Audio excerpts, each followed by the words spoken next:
Go ahead. Thank you, Vedant.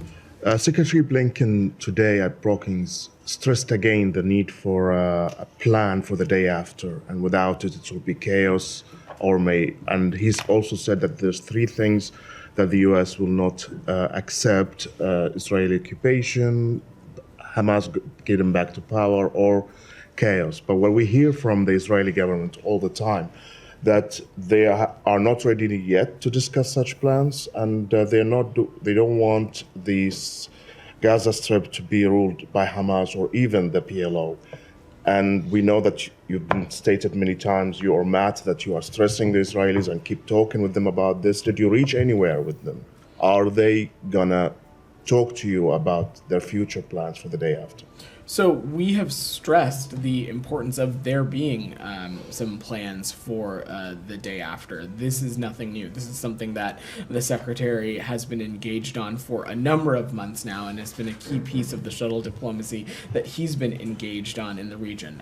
It's not for me to speak to the Israelis or to the foreign policy and the policies that they're interested in pursuing, but what I can say from our perspective is that in every conversation that we've had with our partners in Israel and other regional partners, we have stressed the principles that the Secretary laid out in Tokyo last fall, and part of that we have stressed that there is a responsibility to have a plan for a day after to ensure that these things can come to fruition, that Hamas can no longer use Gaza as a springboard for terrorism on the Israeli people, that Israel can no longer be an occupying power for Gaza, that we get us on a path to a diplomatic solution and get us on a path to two states that have equal measures of integrity and security for Israelis and Palestinians. And these are conversations we'll continue to have. But are they susceptible to this push? Because publicly they seems not. It should come as no surprise that over the course of this conflict, we of course had policy disagreements and with our partners in Israel, but we'll continue to engage on these conversations. But we have stressed at every turn that there is a responsibility and a need to make sure that there is a plan for a day after. Michelle, go ahead.